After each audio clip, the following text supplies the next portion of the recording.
I'm going to be explaining the at-home MDF wood carving print.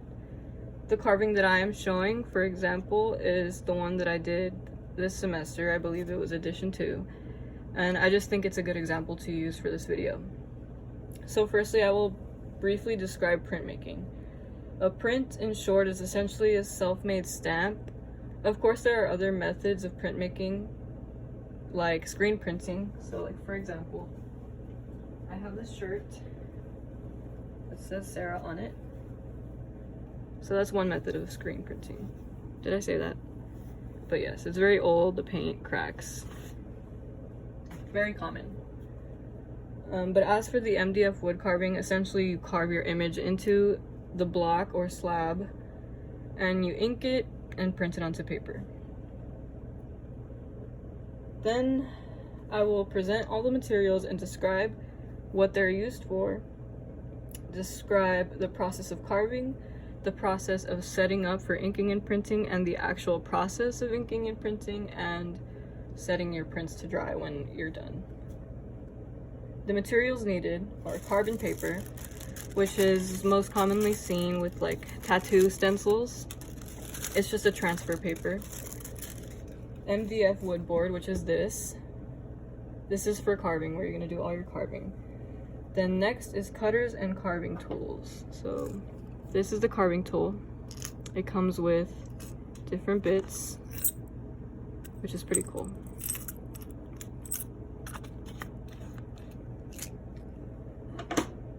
Rice paper to print on, which is this very fine paper. A paper cutter I would recommend, just because cutting your paper with scissors doesn't always work out how you want it to, especially because of how thin this paper is. So that's what that looks like. Fix the camera, we shall proceed. So next material on the list is block printing ink. And I do not have that right now, but I do have a tube that looks similar. So you can use whatever color. I think for this project we had to use black. Next is a rubber brayer roller, which looks like this. It's just a roller. It's pretty cool. A plastic, acrylic, or glass plate to use as an ink rolling area. So what I use is a acrylic paint palette. Sorry. The bigger the better, because, you know, inking can get messy and it's just best not to mess up your area. A wooden spoon for extra pressure and even pressure when you're printing your design. And acrylic paint for the underpainting. I used red for mine, so this is what I used. And lastly, a simple ruler. It's better to have a metal one, but this is just the one that I have here at home. So for the carving process, the first step is to paint your board with that acrylic color that we said, with a very strong color, so it will be easier to see exactly what you're doing and where you're carving. And after that, you wait for this to dry. And after it's dry, you take your carbon paper and your image. Just pretend there's an image here. You trace it like, you know, you just trace it. It should appear on here. After that's set, you're ready to start carving. So carving is very tedious and can take hours at a time, but as for the MDF wood board, I believe it to be slightly softer and easier to carve into rather than the linoleum slab, which is what I have right here. It's definitely more flimsy and flexible, but as you can tell, I struggled a lot. It's very rubbery, but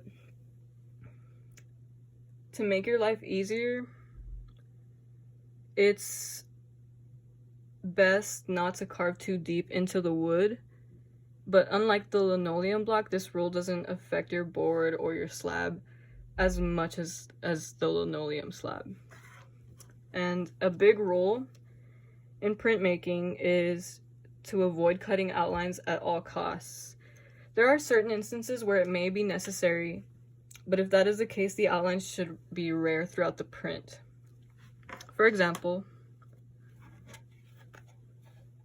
in my print, I have a string of lights here, which I definitely had to carve an outline into, or else like it just wouldn't be like a good picture, a good portrayal of what I'm trying to show you. And here is a needle where I'm trying to pierce my ear, and I felt these were very crucial to my design. And eventually I heard back from the professor and he said it was okay, so I didn't know that like in some situations it's okay. So I'm glad that worked out, but it's definitely not recommended. Good tip to portray shading or value throughout your image is to utilize the different sizes and shapes of the bits that come with your carving tool. So this is one of the smaller ones, I believe, and it's V-shaped, so it makes for a very thin line. This allows you to have variety in the lines you carve. And when I first started carving, I liked to think of Van Gogh's Impressionist style, as every single brushstroke flowed with the contours of whatever object, person, or thing he painted. So if you take a look at mine, it's very chaotic, first of all, or I believe. It's very directional, I'd say. And I think that helps a lot with the chaos, because you know the flow of everything, you know where everything goes. And it can be hard to tell at first what it is, but once you follow the lines, you see what I see, and you see what I'm trying to show you, if that makes sense. I will test out the cutter for you, just so this video is fun. You have to put a decent amount of pressure. It does take some time, but it's actually pretty fun. But yeah, you will have a mess, just letting you know. After you're done carving, it is very important to spray a protective sealant on your carving, just so that when you go into inking, your whole carving block doesn't get destroyed. As you can tell, mine kind of did. You can still kind of see what's going on, but I definitely should have waited longer for the sealant to actually seal my image, which I'm kind of sad about that, but it's cool, I guess. Next is the inking process. Since I did this print at home, I had to really utilize my space in my room and set up an inking and printing station. So for that, I used a side table, my main work desk, which is this one, and my desk chair. Side note, I found my block printing ink. My side table was solely for inking my board. My chair, my desk chair, was to hold my papers, my pre-cut papers, and everything I needed here. My desk was for the actual printing and rolling my ink on my roller.